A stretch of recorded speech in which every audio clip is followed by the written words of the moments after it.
Ассалямуалейкум, құрметті тыңдармандар. Шынар ұстаз каналыма қош келдіңіздер. Менің каналыма міндетті түрде тіркеліп, лайк басып, мені қолдап отырыңыздар. Бүгін сіздерге бақыттылыққа ұмтылғандар үшін 10 кеңес жайлы айтамын. Бақыттылыққа ұмтылғандар үшін 10 кеңес. Таң сәріде отырып, Алладан кешірім сұрап, дұға қыл. Ал-Имран сүресінің 17 аятында олар сондай сабырлы, иманда шынайы, Аллаға қалтқысыз мойынсұнатын, мал дүниелерін игі жолда жұмсайтын, һәм түннің біраз бөлігін құлшылықпен өткізгеннен кейін сәресі уақытында Алладан кешірім тілейтін ізгі жандар. Жалғыз отырып ой жүгірту үшін уақыт бөл. Олар күллі аспан әлемі мен жердің жаратылысына терең ой жүгіртеді. Ал-Имран сүресінің 191 аятында. Тақуалы кісілермен етене аралас. Кахф сүресінің 28 аятында бір Алланың разылығын ғана қалап, Раббыларына ертелі кеш, яғни таңертең және екінті һәм ақшам уақыттарында құлшылық әрі дұға ететін мүминдермен бірге болуда барынша сабырлылық һәм табандылық таныт. Алланы еске ал. Ахзаб сүресінің 41 аятында уа иман келтіргендер, Алланы көп еске алыңдар делінген. Ал-Имран сүресінің 191 аятында олар тікесінен тік тұрып та, отырып та, бір бүйірлеп жантайып жатып та үнемі Алланы еске алады. Алланы ауыздарыңнан тастамай көп еске алыңдар. Сонда екі дүниеде де азаптан құтылып, мақсат мұраттарыңа жетерсіңдер. Ал-Имран сүресінің 45 аятында осылай делінген. Парыз және напіл намаздарды бар ынты-шынтыңмен, ықыласыңмен орында. Мүъминун сүресінің 2 аятында олар намазда құдіреті күшті Аллаға шын бейілімен мойынсұнып, барынша кішіпейілділік танытатындар. Жиі ыстық күндерде нәпіл ораза ұста. Ол жеп ішкенді және құмарлануды менің ризалығым үшін тастайды. Мұхаммед сүресінің 24 аятында Құранды оқып, ой жүгірт, көңіл қойып және беріліп оқы. Әйтпесе, олар осынау Құранға ой жүгіртпей ме делінген. Садақаны көрсетпей бер, сол қолың бергенді оң қолың білмесін. Діндес бауырларыңның және әпке қарындастарыңның проблемаларын шешіп, жағдайын жеңілдет. Кім бір мұсылман кісіні дүниелік бір қайғысынан арылтса, Алла оны есеп күні бір қайғысынан арылтады. Дүние рахаттарына нем құрайды қара және оларға салынып кетпе. Бәрі жақсы болады. Екі дүниеде де бақытты болғың келеме. Басыңнан қандай оқиға өтіп жатса да, сабырлықпен, шыдамдылықпен Алла тағала саған келген сынақты жақсылыққа айналдырады деген үмітпен қабыл ал. Қайғырғанмен пайда таппайсың. Егер сен бәле кесапатқа ұшыраған болсаң, сен жасай алатын ең жақсы іс туындаған жағдайға үйренісуге әрекет жасау. Аурудың себебінен сол қолын иығынан төмен кестірген бір кісіні білемін. Ол бұл кемшілігі үшін азап шегіп, ауыр қайғыға батқан жоқ. Керісінше, шыдамдылығын көрсетіп, өмір тұрмысын жалғастыра берді. Үйленді, бала шағалы болды.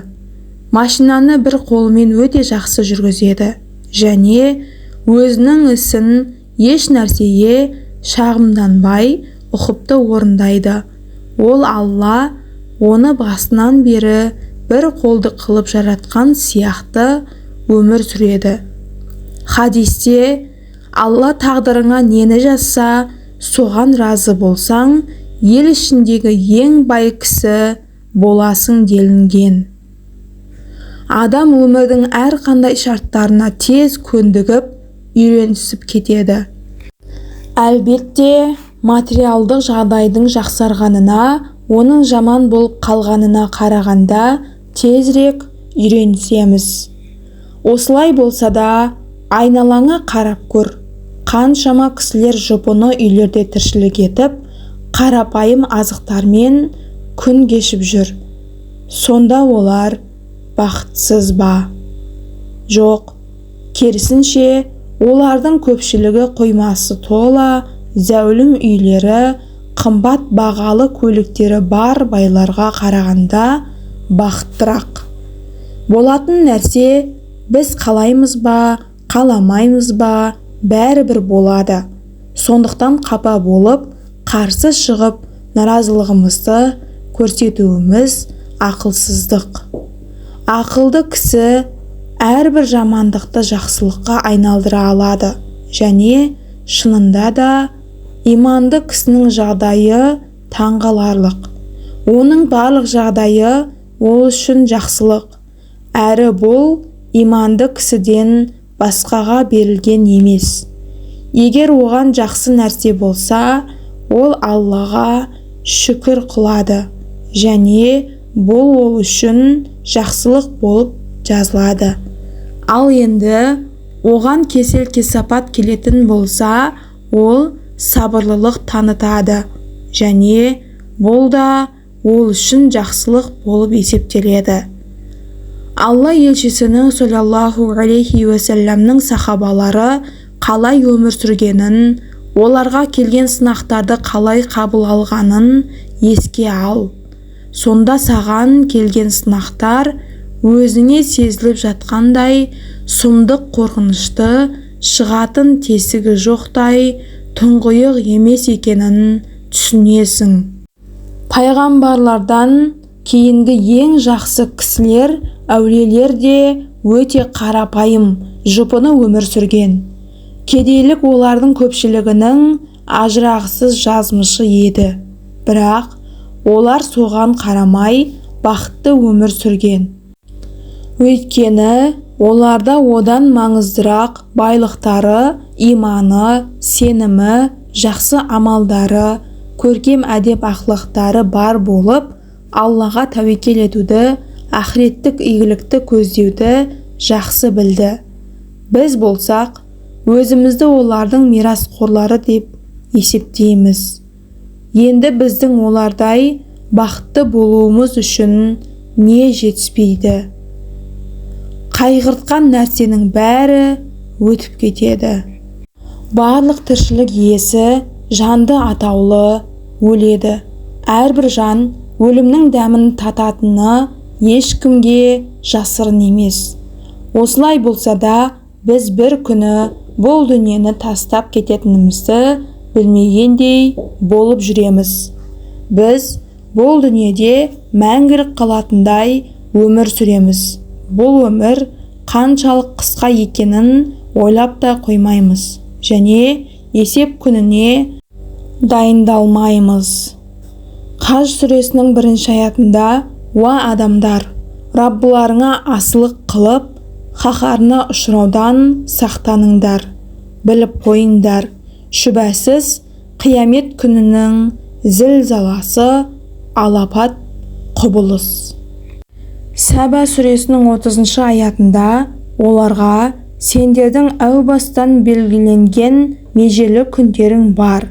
Сендер ол күнді бір сәтке болсын, кейін шегере де, тездете де алмайсыңдар» деп айт делінген.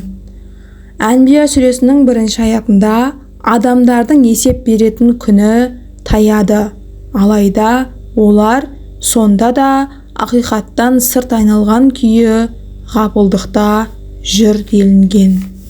Бұл дүние біздің қайғы мұңымызға және қайғыруымызға татымайды. өйткені ол біз үшін уақытша. Бір есіктен кірдік, енді екінші есіктен шығамыз. Бізге азап тарттырып, қайғыртып жатқан нәрсенің бәрі жақында өтіп кетеді. Не үшін біз онда әрдайым қайғырамыз? Не үшін аяғы жоқ уайым, шегі жоқ қайғымен өзімізді қинаймыз? Егер бізге қазір жаман болып жатса, онда біз оның бәрі жақында, тіпті біз ойлағаннан да тезірек бітетінін еске алуымыз керек. Біраз сабырлылықпен әлемдердің иесіне тәуекел етуіміз керек. Алланың әмірімен пейіш бақтарында мәңгілік рахаттарға ие болып жүріп, жердегі қайғы-мұң, қиыншылықтар туралы еске алу сыйлық. Ертең тыныштық пен демалудан рахат алу үшін бүгін бар күшімізді жинап, барлық жақсы әрекетімізді жасайық. Құрметті тыңдармандар, каналыма тіркеліп, лайк басып, комментарий жазуды ұмытпаңыздар. Алланың нұры жаусын баршаңызға.